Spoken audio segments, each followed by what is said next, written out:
3 et bienvenue dans votre nouvelle vidéo de solfège. Aujourd'hui au programme, il y aura de la lecture de notes, de la lecture rythmique, du chant et de la théorie. Programme complet pour cette vidéo. Allez, c'est parti tout de suite avec la lecture de notes. Donc vous prenez vos pages jaunes, c'est exactement la page 11 et nous allons faire aujourd'hui le numéro 27 et 28. Alors, aujourd'hui, il n'y a pas de nouvelles notes. On révise seulement ce que vous avez fait depuis le début de l'année. Donc voilà, on essaye de voir si vous avez bien compris et surtout, on essaye de prendre un petit peu de vitesse. Vous êtes en IM3, vous devez avoir des réflexes. Allez, c'est parti pour le numéro 27 qui s'affiche juste à côté de moi. J'ai mon métronome, je le mets dans un premier temps sur 60 pour faire un petit déchiffrage. Mais ensuite, nous allons accélérer un petit peu. C'est parti. 1, 2, 3, 4. Mi, la, sol, do, mi, sol, do, mi, do, fa, do, la, mi, do, ré, sol, do, si, mi, do. Si vous avez un petit peu de mal, vous le refaites, vous mettez la vidéo en pause et vous faites tranquillement les notes. Vous voyez où vous avez des difficultés, vous voyez où vous butez un petit peu et vous essayez de mémoriser les notes. Une fois que c'est bon, vous le refaites à 60. Et petit à petit, on va augmenter le tempo pour arriver, vous, en IM3 à 92. 1, 2, 3, 4. Mi, la, sol, do, mi, sol, do, mi, do, fa, do, la, mi, do, ré, sol, do, si, mi, do. Ça, c'est votre objectif. Évidemment, peut-être et certainement que vous n'y arriverez pas du premier coup comme ça. À vous de vous entraîner, à vous de le faire progressivement de plus en plus vite, mais régulièrement, jusqu'à arriver à 92. À vous de jouer pour le numéro 27. Allez, on continue avec le numéro 28. Le numéro 28 est un petit peu différent et vous commencez à avoir l'habitude puisque celui-là, il est rythmé. On a des croches et quelques noirs. Il faut respecter scrupuleusement ce rythme. Tout à l'heure, dans le numéro 27, on avait une note, un temps. Ici, on a un temps, deux croches. C'est la raison pour laquelle on ne va pas aller à 92, sinon ça sera un peu trop compliqué. Du coup, on va le faire à 60. Mais vous allez déjà voir qu'à 60, ça va rapidement. On y va. 1, 2, 3, 4. La, si, do, sol, mi, la, ré, fa, sol. La, do, sol, ré, si, mi, fa, sol, do. Et oui, on est à 60, mais on doit faire deux notes par temps. Du coup, ça va un peu plus vite que tout à l'heure. Ok ? Donc, accrochez-vous, faites l'exercice tranquillement, sans métronome, encore une fois, pour voir où sont les difficultés et où sont les notes que vous ne maîtrisez pas trop. Et ensuite, vous faites l'exercice avec les bons rythmes. À vous de jouer. Maintenant, nous allons passer à la lecture rythmique. Pour ça, vous allez prendre les pages bleues à la page 28 et nous allons regarder ce nouveau chapitre qui concerne le demi-soupir croche. Nous allons faire aujourd'hui l'exercice 20, 21, 22 et 23. Ce sont 4 exercices uniquement de rythme, sans notes. Mais avant de démarrer, je vais vous réexpliquer ce que c'est que le demi-soupir croche. Ok, c'est simple. En fait, partons de deux croches. Deux croches. Vous enlevez la première. Vous vous retrouvez avec la deuxième croche. Deux croches. Mais comme on a enlevé la première, il faut bien la remplacer par quelque chose. Du coup, on la remplace par un demi-soupir. Donc au lieu d'avoir deux croches, le 2, on le fait dans sa tête. Croche, croche, croche, croche. Tout simplement, demi-soupir, croche. Alors pour vous aider à faire cette lecture, n'oubliez pas de faire un petit et sur le demi-soupir. D'accord ? Et croche noire, par exemple. Et croche, et croche, et croche. En musique, on peut appeler ce rythme aussi un contretemps. Tout simplement parce que la note n'est pas sur le temps, mais contre le temps. Le temps, le voici.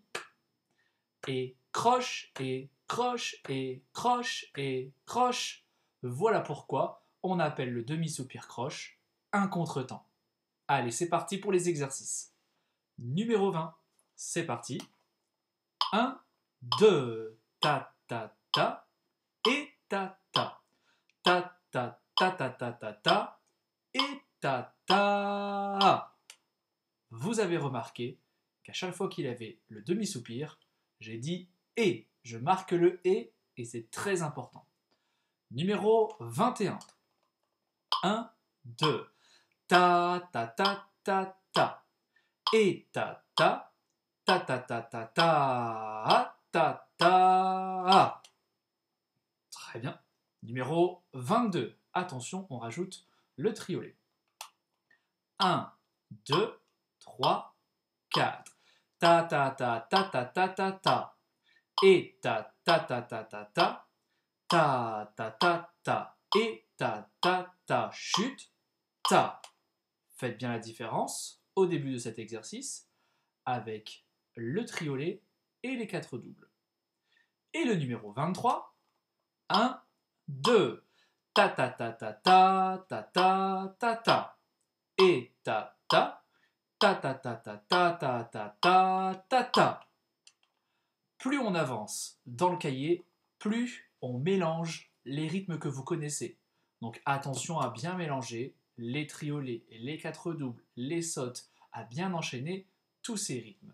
Ça marche? Allez, à vous de jouer pour ces exercices. On passe maintenant à la lecture chantée. Comme vous le savez, nous venons de rentrer dans le mois de décembre et qui dit décembre dit forcément Noël. Alors aujourd'hui, on va faire un petit chant de Noël. Vous allez voir, c'est vraiment pas compliqué. Donc c'est dans votre cahier, c'est exactement à la page 64 et nous allons faire le premier chant qui s'intitule Noël blanc. Alors peut-être que vous connaissez. Si vous jetez un petit œil, c'est par là. Si vous jetez un petit œil à la partition, vous remarquez que vous n'avez vraiment pas grand-chose. En rythme, des rondes, des noires, des blanches pointées.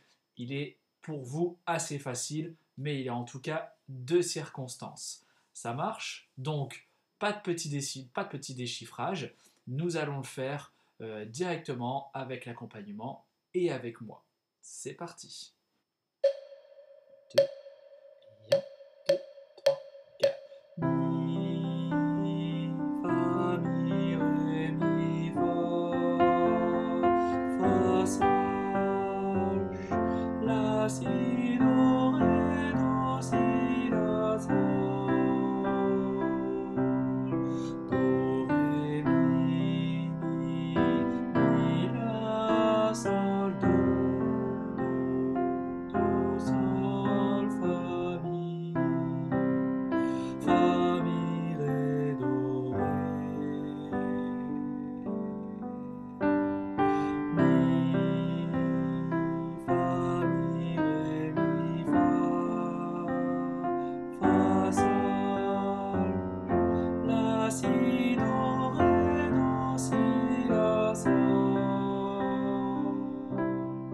do, ré, mi,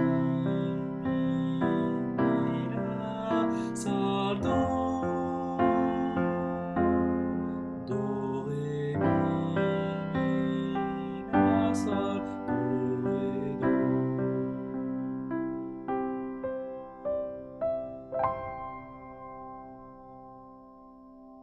Bravo! Et pour terminer cette vidéo, nous allons faire un petit peu de théorie. Pour ça, tu vas prendre ton cahier dans les pages vertes à la leçon numéro 9. C'est exactement la page 82. La dernière fois que nous avons fait de la théorie, nous avions bien évidemment fait la leçon 8. C'est la raison pour laquelle nous faisons aujourd'hui la leçon 9. Mais il y a un petit lien entre ces deux leçons. Rappelez-vous, dans la leçon 8, il y avait l'histoire de l'échelle avec les tons et les demi-tons dans la gamme. Aujourd'hui, ça sera exactement la même chose, sauf que c'est une manière différente d'aborder les choses. Regardez votre leçon 9, elle s'affiche. Vous avez un clavier de piano. D'accord? Sur ce clavier, vous pouvez apercevoir qu'il y a des notes blanches et des notes noires. Ça marche? Sur les notes blanches, on vous a noté Do, Ré, Mi, Fa, Sol, La, Si, Do. Entre Do et Ré, on vous a marqué un ton. Entre Ré et Mi, un ton. Entre Mi et Fa, un demi-ton. Attention, c'est le moment où l'échelle était plus courte. Entre Fa et Sol, un ton. Sol, La, un ton. La, Si, un ton. Si, Do, un demi-ton également. D'accord? Entre ces notes, on vous a mis des touches noires. Les touches noires correspondent en réalité au dièse et au bémol. Si vous regardez la touche noire qui se trouve entre Do et Ré, c'est soit un Do dièse, soit un Ré bémol. D'accord? Si vous vous placez sur le Do et que vous augmentez votre note d'un demi-ton, vous arrivez sur le Do dièse. Si vous vous placez sur le Ré et que vous descendez votre note d'un demi-ton, vous arrivez sur le Ré bémol. D'accord? Donc entre Do et Do dièse, il y a un demi-ton. Entre Ré et Ré dièse, il y a un demi-ton également. Mais du coup, entre Mi et Fa, il n'y a pas de note noire. De même qu'entre Si et Do, il n'y a pas de touche noire. Du coup, entre Mi, Fa et Si, Do, nous avons un demi-ton. Il n'y a pas un ton. Vous avez compris? C'est un peu plus clair. Regardez bien ce schéma parce que ça va vous servir pour la leçon suivante. Si jamais vous n'avez pas compris, n'hésitez pas à me le dire. Je vous réexpliquerai d'une autre manière peut-être avec grand plaisir. Voilà, cette vidéo est terminée. Je compte sur vous pour bien travailler la lecture de notes, la lecture rythmique et le chant. Encore une fois, si vous avez des soucis, écrivez-moi et je vous aiderai. Il ne me reste plus qu'à vous souhaiter bon courage et à la semaine prochaine. Au revoir.